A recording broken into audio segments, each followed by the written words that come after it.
భగవాన్ శ్రీరాముడు ఇంకా అతని ముగ్గురు అన్నదమ్ములు జన్మించిన కొన్ని రోజులకు వారి నామకరణ మహోత్సవానికి దశరథ మహారాజు తన రాజమహలులో ఏర్పాట్లు చేస్తాడు. వారి నామకరణ మహోత్సవానికి గొప్ప గొప్ప సాధు సన్యాసులను ఆహ్వానిస్తాడు. అందరూ కలిసి పూజా కార్యక్రమాలు నిర్వహించారు. వశిష్ఠుడు వారికి నామకరణం చేశాడు. మహారాజా, ఇప్పుడు ఈ పిల్లవాళ్లకు నామకరణం చేద్దాం. తప్పకుండా. అందరికన్నా ముందు పెద్ద కుమారునికి పేరు పెడదాం. మీ కౌసల్యానందనుడి పేరు 2 అక్షరాలతోనే పెడదాం. ఈతని పేరు ఎంత శక్తివంతమైనదంటే బ్రహ్మాండం మొత్తం ఆ పేరులో నిక్షిప్తమైపోతుంది. ప్రతివారికి సంతోషాన్నిచ్చే ఈ బాలకుని పేరు రామ అని పెడదాం. రామ, ఎంత బావుంది! కైకేయి పుత్రుని పేరు కూడా త్వరగా చెప్పండి గురువర్యా.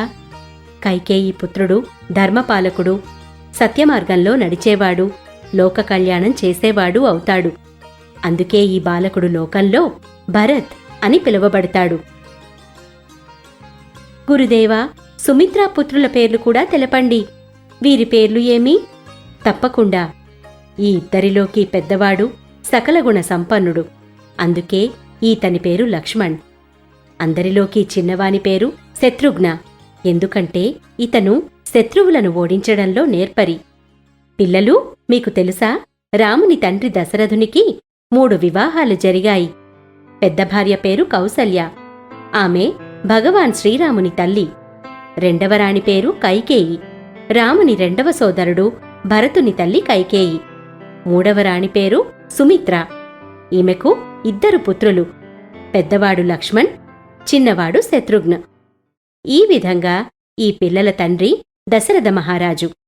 ఈ నలుగుర్ని వారి తల్లులు ఎంతగానో ప్రేమించేవారు.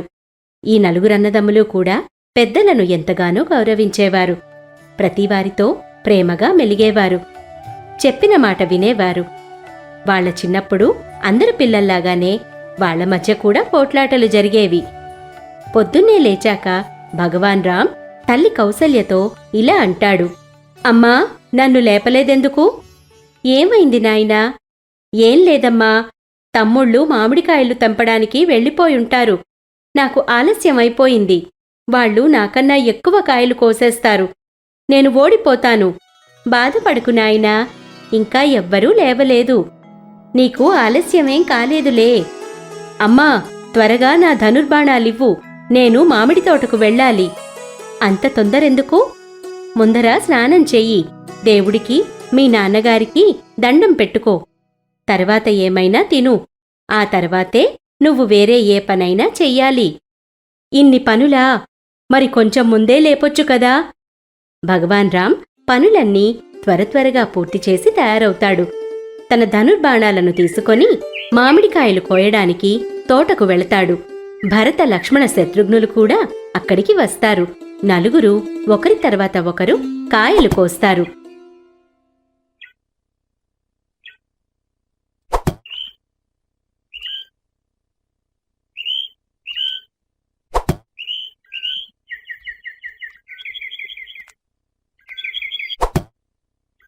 మరోపక్క సైనికులు ఆ మామిడికాయలు వేరువేరుగా పెడుతుంటారు. ఇంతలో లక్ష్మణ శత్రుఘ్నుల మధ్య పోట్లాట జరుగుతుంది.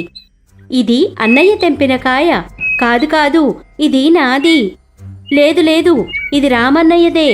కాదు, నాది. చిన్న చిన్న పోట్లాటలు అందరన్నదముల మధ్య ఉండేవే కదా.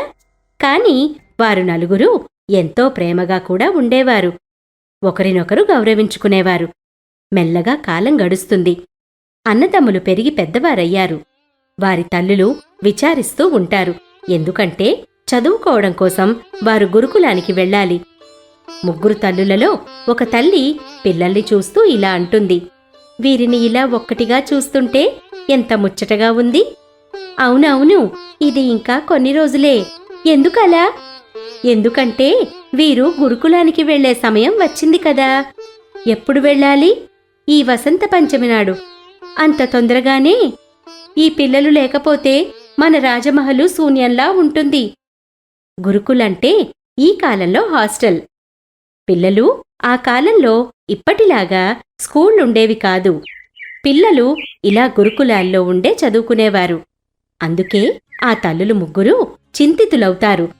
పిల్లల్ని ఇంకా కొన్ని రోజులు వారితోనే ఉండనివ్వమని మహారాజును అడుగుతారు. లేదు లేదు, శిక్షణ ప్రారంభించడానికి వసంత పంచమి శుభదినం. అందుకే దీన్ని దాటవేయలేం. ఆ రోజే పిల్లలు ఉపనయనం చేసుకొని గురు వశిష్ఠునితో గురుకులానికి వెళతారు. మేమేం చెయ్యాలి నాన్నగారు అని భరతుడు అడుగుతాడు. మీ నలుగురు శిరోముండనం చేసుకొని ఉపనయనం చేసుకొని మమ్మల్ని భిక్ష అడుగుతారు. ఆ తర్వాత బ్రహ్మచర్యం పాటిస్తారు. ఏమిటి, మీరు మాకు భిక్ష వేస్తారా? అవును, నాకు అందరికన్నా ఎక్కువివ్వాలి పెద్దమ్మా. లక్ష్మణన్నయ్య నా ధనస్సు విరగొట్టాడు, మామిడికాయలు కూడా లాక్కున్నాడు. నీకంతకన్నా ఎక్కువ కాయలిస్తాంలే. కాని గురుకులానికి వెళ్ళి ఇలా మీరు పోట్లాడుకోకూడదు. మేము గురుకులానికి ఎందుకు వెళ్ళాలి? చదువుకోడానికి. అక్కడ విద్యార్థులందరూ సమానం. ఎలాంటి భేదభావాలు ఉండవు. అందరూ నేలపై పడుకోవాలి. వట్టికాళ్లతో నడవాలి. ఎండ ఉన్నా వాన వచ్చినా గొడుగులాంటివి ఉండవు. ఎల్లప్పుడూ గురువును సేవించాలి. నాన్నగారు, గురువును ఎలా సేవించాలి?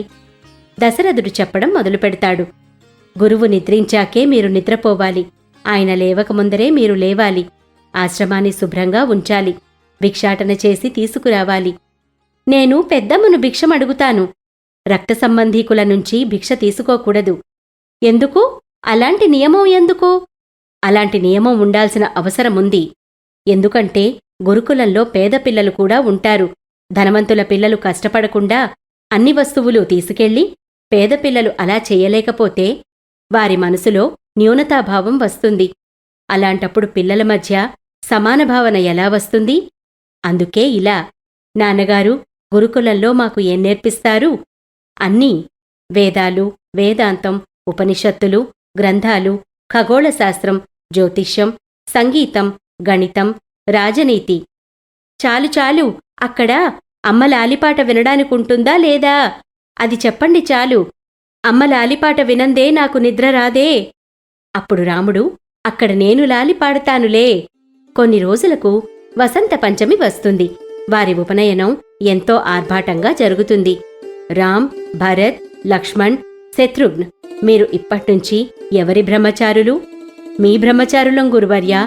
అంతకన్నా ముందు మీరు బ్రహ్మ యొక్క బ్రహ్మచారులు. తర్వాత వజ్రధారి అయిన ఇంద్రుని బ్రహ్మచారులు. తర్వాత అగ్నిదేవునికి. వారందరి తరువాతే నా బ్రహ్మచారులు. ఇప్పుడు సూర్యదేవుని సాక్షిగా మీ నలుగుర్ని నా శిష్యులుగా స్వీకరిస్తున్నాను.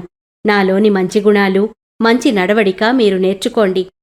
నాలోని చెడు గుణాలు నేర్చుకోకండి. అందరూ కలిసి పూజ పూర్తి చేస్తారు. తమ తల్లుల వద్ద భిక్ష అడుగుతారు. నలుగురన్నదమ్ములు జోలిచాచి, భిక్షాందేహి మాతా భిక్షాందేహి. భిక్ష తీసుకొని నలుగురు వశిష్ఠునితో గురుకులానికి వెళ్లడానికి సిద్ధమవుతారు. అప్పుడు మాతా కైకేయి, రథం తయారుగా ఉంది గురువర్యా అంటుంది. అమ్మా, భిక్ష తీసుకున్న తర్వాత బ్రహ్మచారులు గుర్రపు స్వారీ చేయకూడదు. కళ్యాణమస్తు. నలుగురన్నదమ్ములు గురువుతో పాటుగా గురుకులానికి బయలుదేరతారు. నేస్తాలు, ఇప్పటివరకు మీరు ఈ వీడియో చూస్తున్నట్లయితే మీరు ఏ ప్రదేశానికి చెందినవారో తెలియచేయండి. ఎందుకంటే ఈ సమాచారం మీకు ఇష్టమైన వీడియోలు తయారు చేయడానికి మాకు ఎంతగానో సహాయపడుతుంది.